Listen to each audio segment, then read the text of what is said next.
Hey everyone, Saul from Three Kingdoms Games here. So, for this video I wanted to do something a little different. This is going to be a Throne of Eldraine spoiler video. But what I've done is, this is towards the end of spoiler season. Most cards have been spoiled by this point.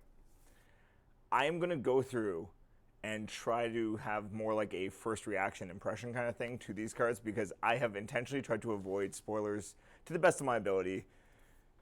Given I work in a game store, you can imagine how much people talk to me about spoilers, and I have heard about some of these cards, but I really haven't seen the art, and I've tried to avoid thinking on possible applications of these cards, which is kind of hard because I love brewing decks and it's, a thing I do. So anyways, onwards with part one of our Throne of Eldraine spoilers.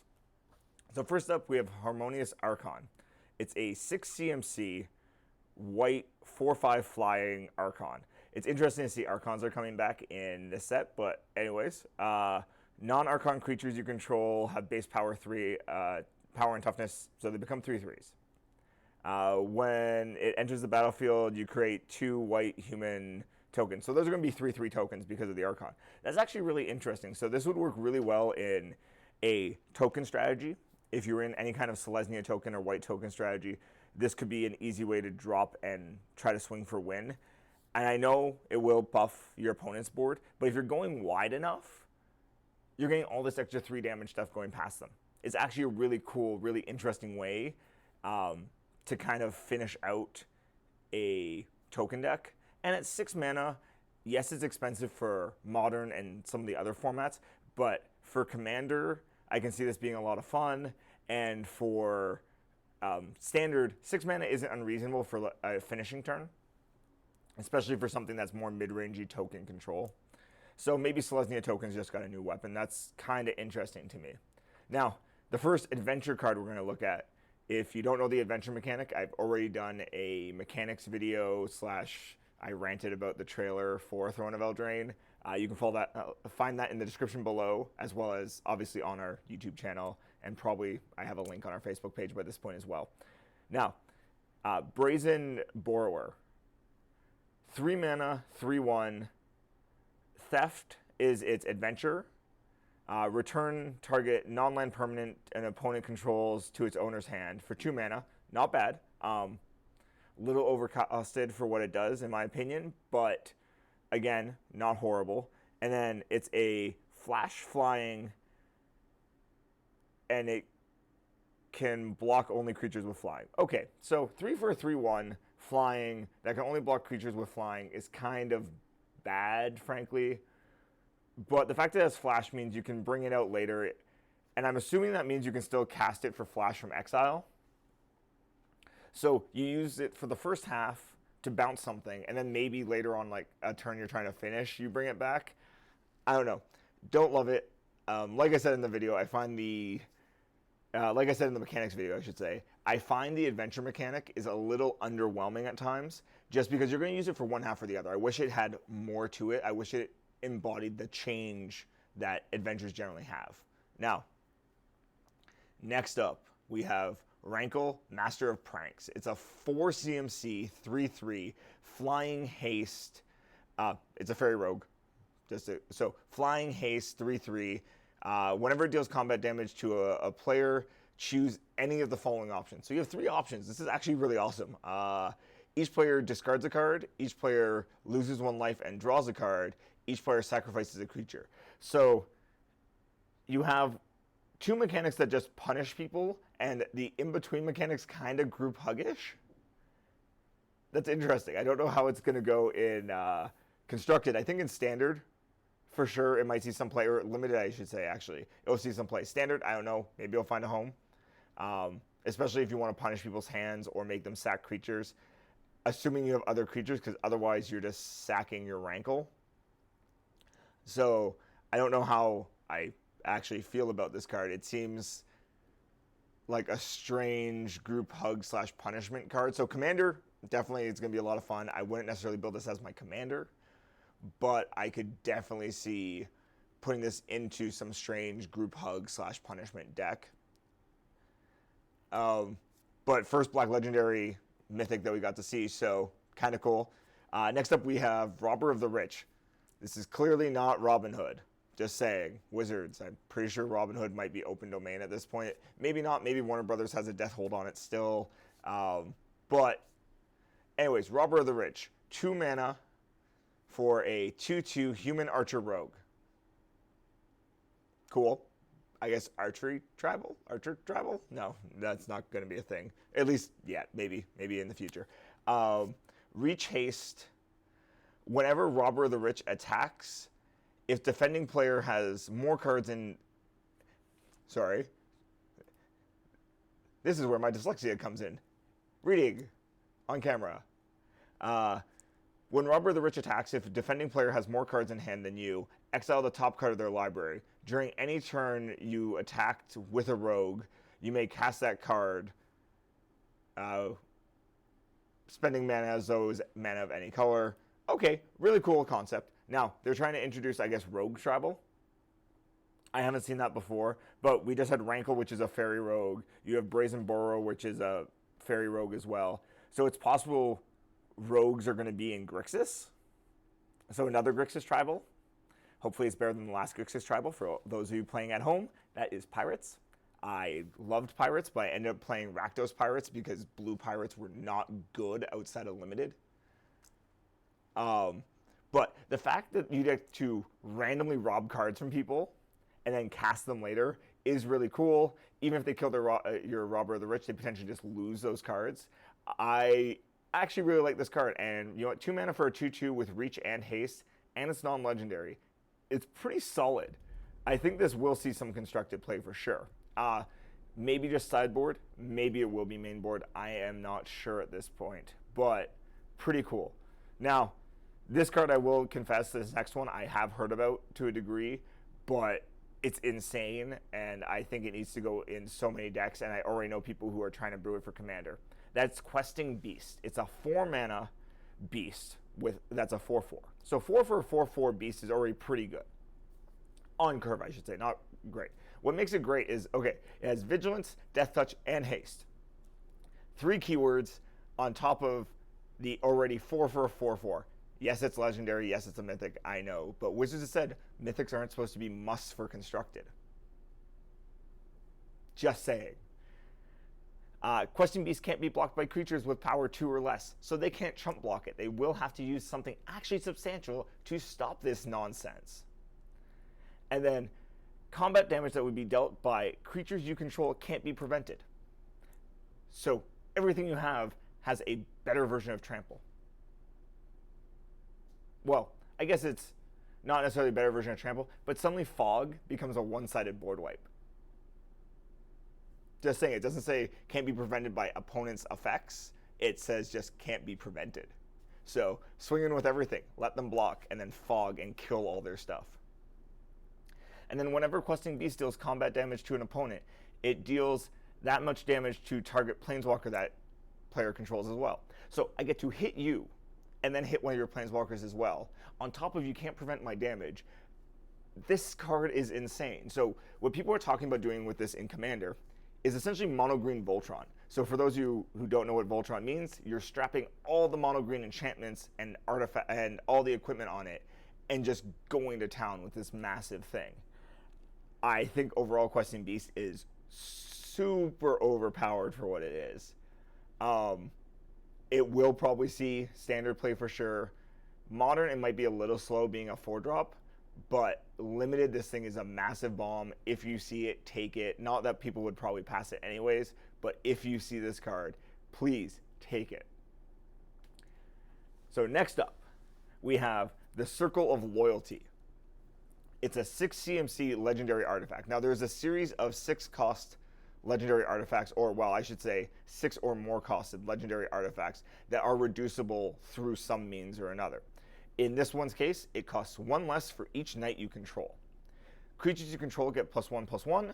Whenever you cast a legendary spell, create a 2/2 white knight creature token with Vigilance, pay 4 tap, and you can also create a white knight creature with Vigilance.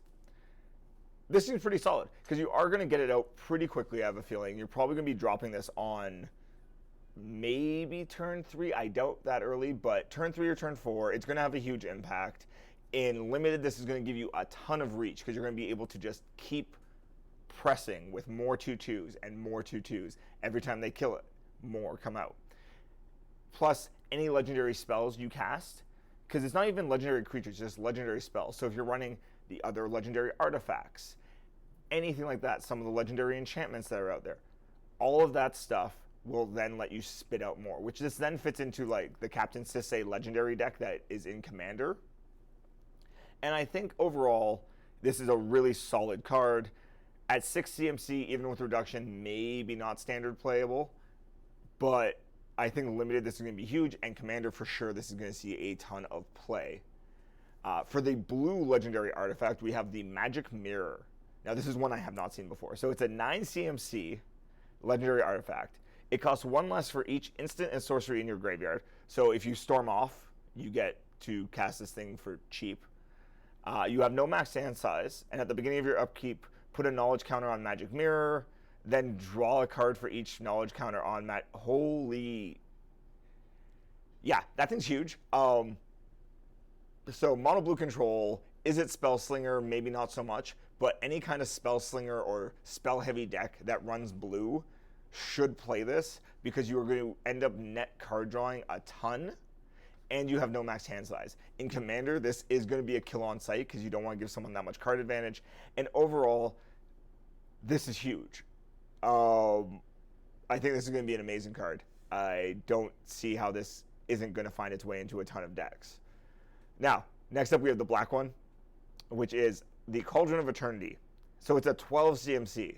This is huge. Okay, I want to see what the cost reduction on this is. This spell costs 2 less for each creature in your graveyard. So if you Undergrowth, you can get this out really cheap, really quickly. So Golgari maybe this will fit into. Whenever a creature you control dies, put it on the bottom of your library.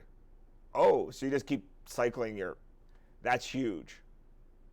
That's huge if you have any of these sack outlet marauder kind of effects, like fleshback marauders and things like that in Commander. Now you can sack them, put them back under your deck, and if you have a way to efficiently go through your deck, you can just keep cycling through. Pay 3 mana, tap it, pay 2 life, return target creature card from your graveyard to the battlefield, activate this ability only anytime you can cast a sorcery. So once per turn, unless you have some way to untap it, which there's lots of ways to untap artifacts, don't get me wrong, and paying 2 life, and you just get to throw things back onto the battlefield. So early game, if you self-milled a huge creature, you could potentially get out something big by not unreasonably turn 3 in standard, in modern. So this might see a modern reanimator ability, like a modern reanimator deck go off again, maybe in something like a dredge style deck. I don't know. I think this is great. I think this is going to see a ton of play in Commander. I don't see why it wouldn't see play in Standard to some degree, in Golgari especially. And Limited, this is going to be bonkers. I like this card a lot. But then again, my 3 favorite colors to play are black, green, and red. In no particular order. So, Jund I love, and I play all the 2 color combinations in thereof. Now, next up is the red one. I will admit I saw this one a while ago, and I was blown away by it. Embercleave. This spell costs 1 less for each attacking creature you control. Okay, pretty big, right there. You're going to be able to drop it quickly in any kind of aggro strategy. When it enters the battlefield, you attach it to a creature. It has an equip cost of 3 otherwise, so you can equip it against sorcery speed to something else. But equipped creature gets +1/+1, has double strike and trample. They just gave us a better Teamer Battle Rage. Well, in decks that go wide, they give you a better Teamer Battle Rage, because why wouldn't you? This is fantastic. This is going to see play for sure in Commander. I don't see why it wouldn't be in maybe Mardu Knights or any kind of Mardu token or Naya token strategy for Standard, just because it will finish things. It will end the game pretty quickly, because double strike and trample is huge. It might even make some of the blocks that were unfavorable for you suddenly turn favorable, in the sense of if they were blocking with something big enough to kill your creature, you can now go, no, double strike, so first strike damage, I kill it, and now my creature's fine, and I have a big threat on the board. And next up, we have the Great Henge. It is a 9 CMC, but it costs X less to cast, where X is the greatest power among creatures you control. So in a lot of formats, you can drop this really, really fast. It taps for 2 mana, and you gain 2 life. Whenever a non-token creature enters the battlefield under your control, put a +1/+1 counter on it and draw a card. Mono Green Stompy will be seeing play with this.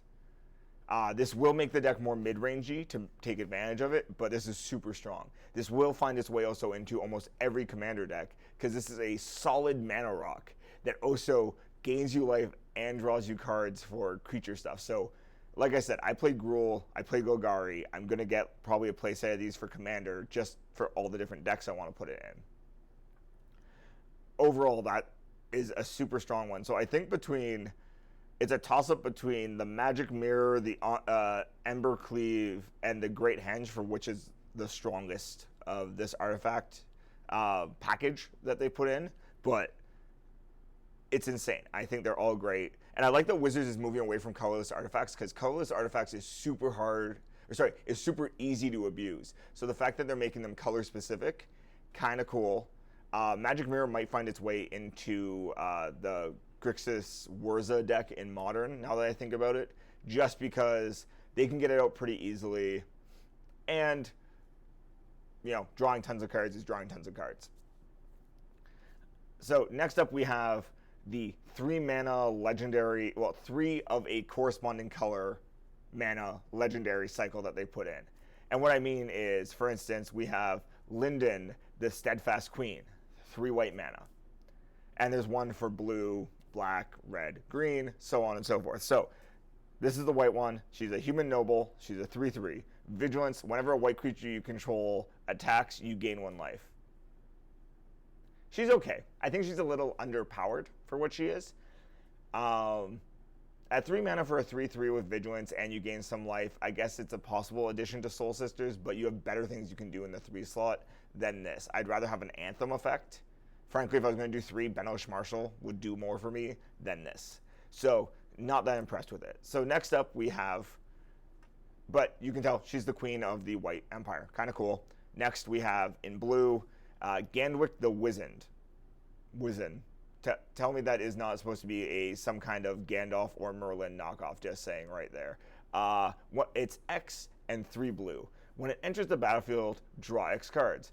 Whenever you cast a blue spell, tap target non-land permanent opponent controls. So, lets you draw a bunch of cards when it comes in. And then you can counterspell or bounce spell or opt to tap an opponent's to tap a non-land permanent an opponent controls. This actually seems pretty good. I don't know how much play it will see, because the 3 blue mana to then draw cards, and then you have to do more to get stuff done. Not sure where this is going to fall in the realm of things, but kind of cool, kind of interesting. Next up, we have the black legendary, and that is Ayara, first of the Lothwain. Someone online will correct me. I am sure I have just butchered that name heavily. Now, whenever Afro-named character or another black creature enters the battlefield under your control, and each opponent loses 1 life and you gain 1 life, tap it, sack another black creature, draw a card. You know what? That's not bad. Yeah, it's a 2/3, but you have a drain effect whenever something enters, as well as you now have a pseudo sack outlet with a draw. I like this, actually. I think it might see some play in a commander deck. It won't be the commander for sure, but I can see it fitting into like a Marin of Clan Neltoth style deck or something like that, or any of these Graveyard Matters kind of decks. So maybe Orzhov Aristocrats might fit this in, if that's still a thing after rotation. Rotation's going to mess up Standard really bad this time, so I'm just curious to see, because I looked through the other day and 10 of the top 12 decks just won't exist. So pretty cool. We're going to see a brand new Standard, and this card might be fitting into that pretty well. Next up, we have Torbran, Than of Redfell. So I'm guessing the red faction is kind of a Viking theme, the Courage Kingdom, just because Thane is very much more of a Norse kind of term, but kind of cool. I like it. It's a Dwarf Noble that's a 2/4 for 4. Okay, cost to power ratio is not great. I won't need to. If a red source you control would deal damage to an opponent or a permanent an opponent controls, it deals that much damage +2. That could be really good. The big problem you're going to run into, though, is you're going to drop this for 4 mana, and then you have to wait a turn to actually really take advantage of it, unless you have a ton of creatures out, if you're doing the Spellslinger method. If you drop it later on, now it's a little too slow, and you're not killing on turns where red aggro decks traditionally kill. So this is almost feels like a trap. I think this will do okay in Limited, because it's a 2/4, it's a decent blocker, and any other red creatures you have or red sources you have will do more damage, but this is kind of a trap to me. You have, next up for green, you have Yorvo, Lord of Garenbrig. So these are all the rulers of these different factions, would be my guess. You have, for 3 green mana, it's a 0/0. When it enters the battlefield, it gets 4 +1/+1 counters on it. So it's 3 for a 4/4. I like that already because it's a little above curve. It is 3 green mana, so maybe it's not as above curve. Whenever another green creature enters the battlefield under your control, put a +1/+1 counter on Yorvo. Then put that then if that creature's power is greater than Yorvo's power, put an additional +1 counter. Okay. This thing's going to get huge really, really quickly if you play it in like a big stompy deck. Maybe we just saw a mono green commander. That would be an interesting way to do it. So all kinds of ramp, drop him out, and then just start dropping big bodies, getting him big and swinging in. You would have to give him trample to make him effective, but he's an interesting character. If they manage to rip all the tokens off him, he will just drop dead. But overall, interesting character. I think it is a usable creature. I think we'll for sure see play in some kind of like big stompy aggro, but I'm not sure how much play it will see in constructed outside of Commander. So next up we have what's supposed to be the Knights of the Round Table. Now, Sir Elin, the Lion's Claw, is a 5 CMC. Now most of these are 5 CMC except for the green one, which is 2. It's great to see green get some bonuses because usually green feels neglected in some sets. At least through Ravnica, Gaina didn't get the best cards. So it's great to see that they get something different. It is a first strike, 4/4 for 5. So, when it attacks, all your other creatures you control get +1/+1. I don't like it actually that much. For 5 mana for a 4/4 with first strike, and it just busts your board. It's a go-wide finisher. Maybe you'll see some play in Commander. I don't think this will see play in Constructed that much. Maybe it will as a finisher for like a go-wide strategy again. But overall, kind of underwhelmed by this card. Now, next up we have Sir Eleonora, the Disconcerting. It's a 5 CMC, X4, has power equal to the number of cards in your hand. So, pretty good. If you're in like a blue control strategy, it could be an interesting way to end the game. When it enters the battlefield, you draw a card, and it kind of protects itself in the fact that, cards that target it, that an opponent casts, cost 2 more. I think it's interesting. Again, this probably will see more limited or maybe Commander play than constructed play. I kind of have that's going to be a feeling I'm going to get through most of these Knights of the Round Table. Sir Conrad, the Grim. I like that already. The Grim. He better be really good. Probably not, though. 5 CMC, 5/4. Whenever another creature dies or a creature card is put into a graveyard from anywhere other than the battlefield, or a creature card leaves the graveyard, he deals 1 damage to each opponent. Okay. Statement immediately taken back. This is fantastic because you can do so much with this. So much. Just in self-mill, because if it goes to a graveyard from anywhere, that could include on top of your deck. So if you are doing a self-mill, this might be a way to kill people. Just self-mill out into your creeping chills and this. And just destroy them. Interesting. Cool idea. And as well as you can pay 2. Each player puts the top card of their library into their graveyard. So like I said, self-mill already built into it. So interesting. Maybe Dredge has an alternate win con if they want to try to get it out, but I think it's too expensive for Modern Dredge, and Legacy Dredge has better ways to do it. But I think definitely Commander, this will see a ton of play in any of those Izoni or Golgari kind of self-mill style decks where you mill yourself out and then you bring stuff back. Because it also hits them on when creature cards leave your graveyard. So Mass Recursion would just blow them up. Really cool card. Next up, we have the red one, which is Sir Cara the Bold. 5 CMC, legendary creature. Again, Human Knight. These are all Human Knights. 3/3. Whenever Cara the Bold or an instant or sorcery spell you control deals damage to a player, exile the top card of your library. You may play that card this turn. You still have to cast it, would be my guess. Because it doesn't say you can play it without paying its mana cost. It just means that if you hit a land, you can still play it. And then tap it, deal 1 damage to any target. You know what? I'm kind of underwhelmed by that. It is a little too slow for what it does. It's a 5 CMC, 3/3. Let's be real. It's going to take a little while to get that thing online and get it doing any meaningful damage, really.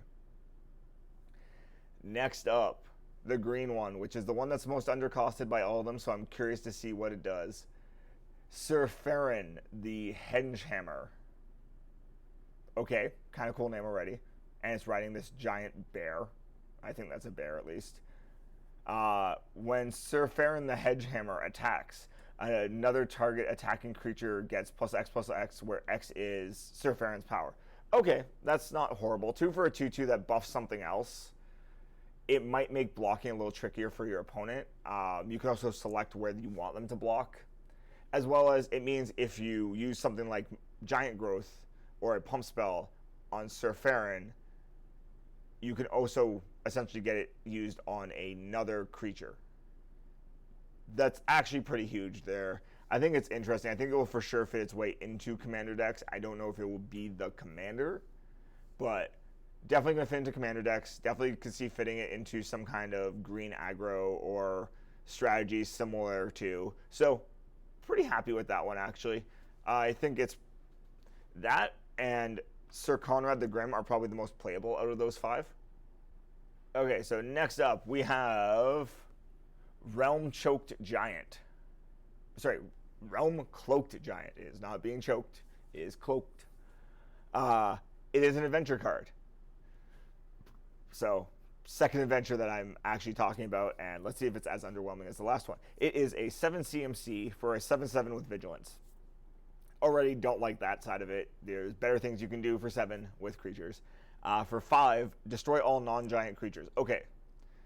The fact that it has a board wipe as the adventure, I don't mind this. Because what this might be used for both sides, because you could board wipe, and if they can't rebuild, you now bring this out and have a 7/7 they now need to deal with. In Modern, though, it's too slow. 5 mana board wipe in Modern is okay. It's not the best thing, but it definitely 5 mana board wipes do see play in Modern. It costing 7 to bring it out, and Path being a thing, and Abrupt Decay, not Abrupt Decay, Assassin's Trophy, and other removal in Modern being a thing, this isn't going to see much Modern play. I could see it seeing some Standard play, because it's a control method, as well as, for sure, I could see it seeing play in Commander. So, overall, not a horrible card, but again, it's going to be used more for the board wipe than as a 7/7, which is unfortunately the issue I'm finding with a lot of these, adventure cards. Next up, we have Emory, Looker of the Loch. Now, I have seen this one before. I think this card's bonkers. It's a 3 CMC 1/2. It costs 1 less for each artifact you control. When it enters the battlefield, you put the top 4 cards of your library into your graveyard. And you can tap, choose an artifact in your graveyard, and you may cast it till end of turn. I think this is going to see a lot of play, maybe not in standard, but I think this could fit into the Warza Modern deck because it gives you another welder effect that's cheap. You will be casting this for 1. You could potentially even cast this as early as turn 1 with the right draw out of Urza. Turn 2 at the latest. And instantly start getting to ripping bigger artifacts out and just in general setting up late game movements. I think this could be a cool commander to build. So you'd be doing this weird artifact self-mill, or again, if it's into the Urza artifact commander or any of the artifact commanders that are out there. In limited, probably not going to see a ton of play. Maybe, I doubt it though.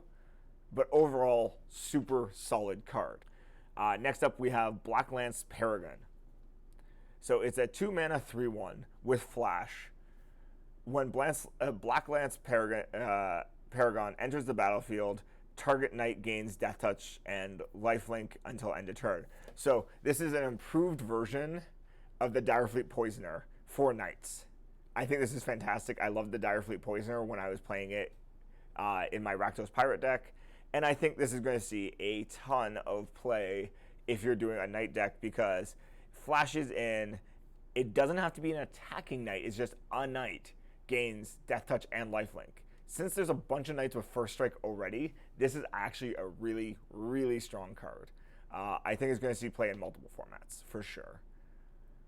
Next up, we have Bone Crusher Giant. Again, an adventure card. For 2 mana, the adventure is Stomp. Damage can't be prevented this turn. Stomp deals 2 damage to any target. So 2 mana for a shock effect, and now damage can't be prevented this turn. That's not bad. That's actually really strong. It is an instant, so I really do like this effect. So you can do it in response to like a deflecting palm in Modern. Whenever Bone Crusher Giant becomes the target of a spell, Bone Crusher Giant deals 2 damage to that spell's controller. So it's 3 for a 4/3. Okay, this is an exception also. This one might see multiple, might see play for both sides because it means if they want to spot remove it, they're punishing themselves, as well as you can now kind of shock something and prevent damage this turn in response to them trying to prevent damage in some meaningful way. So if they fog, you go no. That's really strong. I like this a lot. Yeah, that's huge. Sorry. Next up is Feasting Troll King. It's a 6 CMC Troll Noble. Cool. I like that. It's a 7/6 with Vigilance and Trample. So 6 for a 7/6 Vigilance Trample is okay. When Feasting Troll King enters the battlefield, if you cast it from your hand, create 3 food tokens. So he's dumping food for you. Interesting. Sacrifice 3 food tokens, return Feasting Troll King from your graveyard to the battlefield. Activate this ability only once during your turn. Sorry about that. A lot of talking. This is a really solid card. I think this is actually not bad, given that it gives you a way to recur it from your graveyard. So you're paying 6 for a 7/6 with Vigilance and Trample. So they have to have answers for it. And if they don't have answers for it, you're already going to be on top of them with this massive body. I think good card for a late game beater. It has a pretty good impact on the board state when it comes down. I just wish it destabilized the board a little bit more to make it really good. But it also gives you food tokens, which if you're running anything else that gives you food tokens, you might have other ways to pull it back. So could be a persistent threat in some kind of standard deck if you're doing some kind of self-mill strategy and somehow could create food tokens. Maybe you can get this out even faster. Find it kind of curious. I'm curious to see where that's going to go with that. It could be a lot of fun. Now, we've gone to the Buy a Box promo. The Buy a Box promo is Kenrith the Returned King. It is a 5 CMC 5/5. This card is bonkers. I have seen it before. I will say that right now. But I'm still amazed by it. It is the best political group hug commander I've ever seen. For 1 red, all creatures gain trample and haste until end of turn. Pretty strong, right there.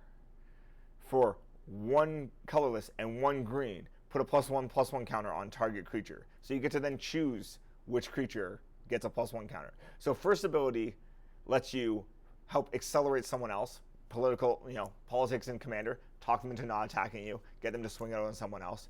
Or someone's blocking, thinking they're going to be able to mass block well, and you just go, nah, and let them take all this damage to the face. Really cool. I like that. The +1 counter, pretty cool. There's other cards you can pair this with. If you put Proliferate in the deck, kind of interesting. 2 colorless and white. Target player gains 5 life. So you pair that with something like a Sanguine Bond or anything that punishes people for when you gain life. You can gain life, hit them, and just do all kinds of weird effects that way. Really cool. Kind of lets you pair into the black, which you can also play because it is 5-color commander.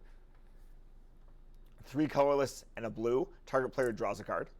So 4 mana, draw a card. Not great, but if you have tons of mana, it's a great mana sink at that point. And then for 4 colorless and a black, put target creature card from a graveyard onto the battlefield under its owner's control. So you get to help people bring back their creatures.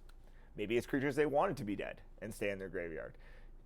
Someone swings out, and in response to them swinging out, you bring their Brawn back so they now don't have trample, or, they're about to swing and you bring back their anger so they don't have haste anymore. Interesting things you can do with this card. I think it's going to see a lot of commander play. It's going to be it's already being talked about by a lot of commander players as a good 5-color politics or chaos or punishment commander. A lot of fun. So I think that's a good point to stop. So there you have it. That is part 1 of our Throne of Eldraine spoilers. Now, if you want to follow us on social media, that's all in the description box below. As always, I'll see you next time.